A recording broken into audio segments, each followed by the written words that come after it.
Hey everyone. Welcome to Top Tech News. This is your news channel for getting updated with the latest tech news headlines and their impact on business and our lives. To read the full news article for any of the news that we cover, simply click on its link given below in the description. To stay updated, show us some love and hit the subscribe button below and turn on notifications by clicking the bell icon. This way you would be informed whenever we upload a new video. Hi, my name is Dee and I am your host for today. Today's top headlines are: Xiaomi Mi 11 has a massive camera bump with 3-camera array, built-in screen. Sony's next camera is the Cine Alpha Hybrid FX3. Tesla introduces new center console in Model Y electric SUV. Canon launches AI-powered Photo Culling iOS app to intelligently keep your best photos and delete the rest. Electronic Arts is acquiring mobile game developer Glu Mobile. Let's get started. Xiaomi Mi 11 has a massive camera bump with 3-camera array, built-in screen. In a video that's since been hidden, YouTuber TechBuffPH shared a hands-on review of what appears to be a new Xiaomi device with one of the larger and most unusual camera arrays seen on a smartphone. Xiaomi was one of the first manufacturers to release a smartphone with Qualcomm's new Snapdragon 888 chipset inside in its Mi 11 device. At launch, the Mi 11 was only available in China. But earlier this week, Xiaomi announced availability in Europe as well. Now, a new hands-on video has shown off what looks to be an upgraded Mi 11 Ultra device with a massive camera bump that includes 3 cameras and a built-in display. The original 10-minute video was uploaded by TechBuffPH, but has since been set to private, presumably due to being made available before launch. According to XDA developers, the device shown off in the video seems convincing enough to be authentic. The model identifier shown on the back of the device, M2102K1G, matches certification records of an unreleased device from Xiaomi, and the K1G in the model ID suggests this is the global variant of a device a known Xiaomi leaker has hinted at in the past. Based on the hands-on video, the Mi 11 Ultra device features a 6.8 inches quad-curve OLED display with WQHD Plus resolution and a 120Hz screen with a variable refresh rate. Other features shown off in the video include a 20MP hole-punch selfie camera, a 5000 mAh battery, an IP68 rating, Harman Kardon branded speakers, Qualcomm Snapdragon 888 chipset and both wired and wireless charging at 67 watts as well as 10 watts reverse wireless charging.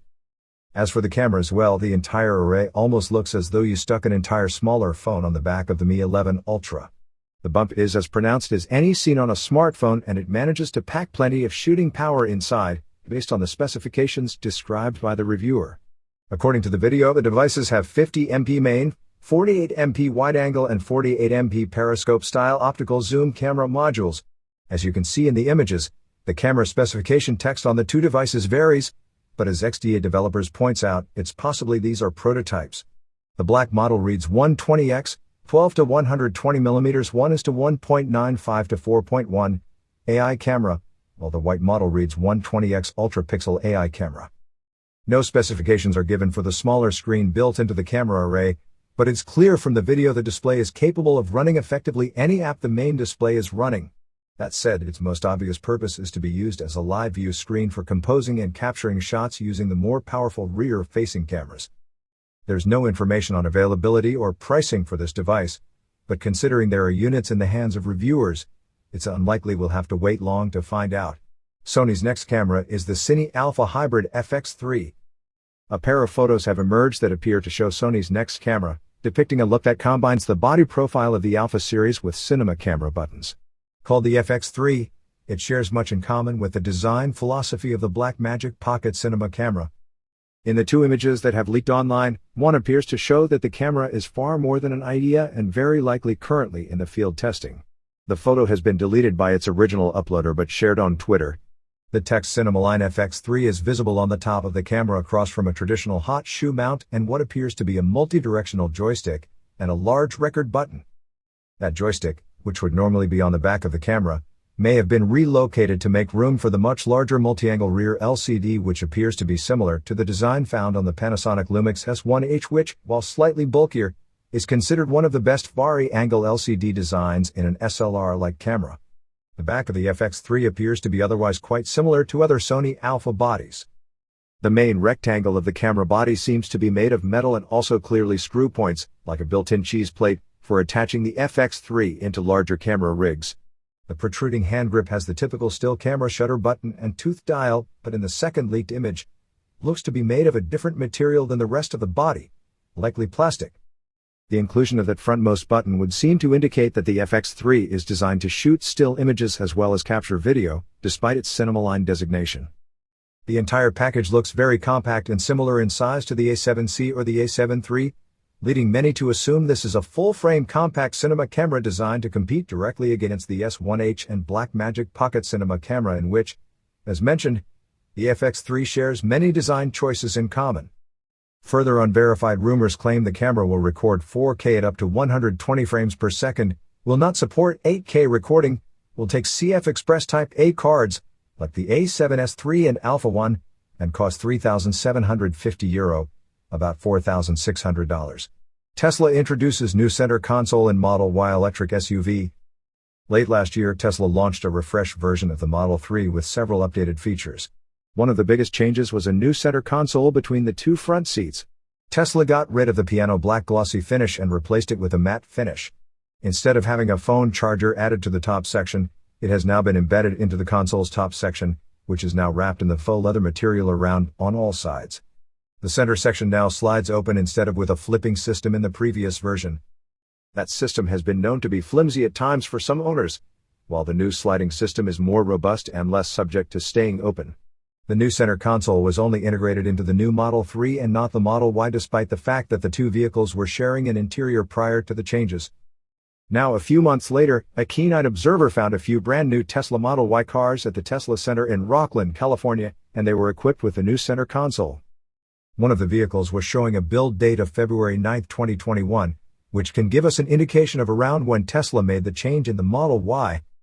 The automaker, however, still shows the old center console on the online configurator for the electric SUV. Therefore, it's unclear if all new Model Y vehicles are being built with the new center console or if Tesla is still transitioning the interior. At times, Tesla has been known to make hardware changes gradually whenever they are ready and still produce some vehicles with some older hardware. Canon Photo Culling is a new iOS app that uses artificial intelligence to evaluate your photos. When you have many photos on your smartphone, like hundreds or even thousands, it can be challenging trying to locate images and keep your files organized. Different companies are working on using AI technologies to help identify, organize, and even cull images. Canon is the latest to join the fray with its new Photo Culling app for iOS. Underpinning the app is Canon's computer vision artificial intelligence engine, PHIL. PHIL is an abbreviation for Photography Intelligence Learning. The Photo Culling app helps users pick out their best images by evaluating photos based on sharpness, noise, emotions, and closed eyes. In its announcement for the Photo Culling app, Canon cites a report by Keypoint Intelligence that states people captured 1.4 trillion photos in 2020 and stored 7.4 trillion images in total. It's easy to see how some users end up feeling overwhelmed.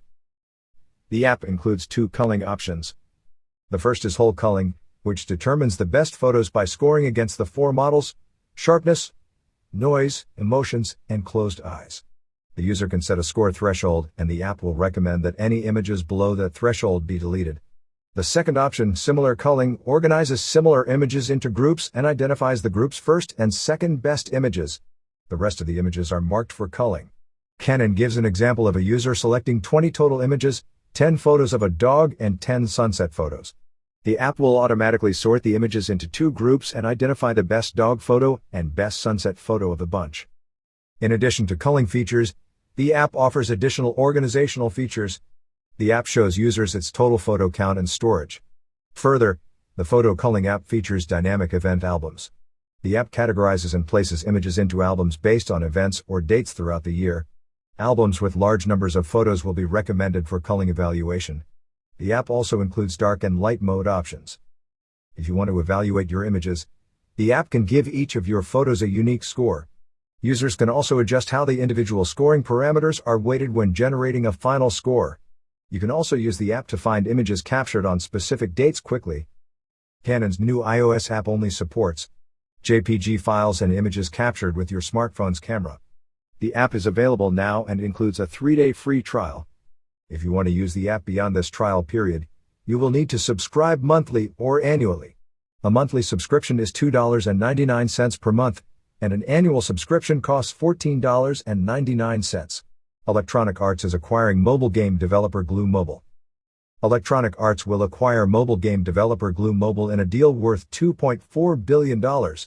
Glu shareholders will receive $12.50 in cash for each share they hold, a 36% premium over the closing share price on February 5. Glu Mobile is known for casual games, celebrity-themed games including Kim Kardashian Hollywood and a Taylor Swift social network, sports games and many more. The typical Glu game is free to play and makes money on microtransactions. The combined EA and Glu portfolio brought in $1.32 billion in bookings over the last 12 months. This acquisition will help expand EA's player base to more than 100 million monthly active players of mobile games. As for Glu, it will benefit from EA's global licensing and distribution capabilities, with a press release mentioning Design Home, Covet Fashion, and MLB Tap Sports Baseball in particular. Glu has nearly 800 employees, of which more than 500 are mobile game developers. EA is familiar with Glu's creative leaders and will be taking a hands-off approach. Well, that's about it for today. Hope you found it helpful. Let us know your thoughts in the comments below, and don't forget to subscribe and turn on notifications by clicking the bell icon. And do show us some love by clicking on the thumbs up button. Have a wonderful day everyone, and we will be back again soon.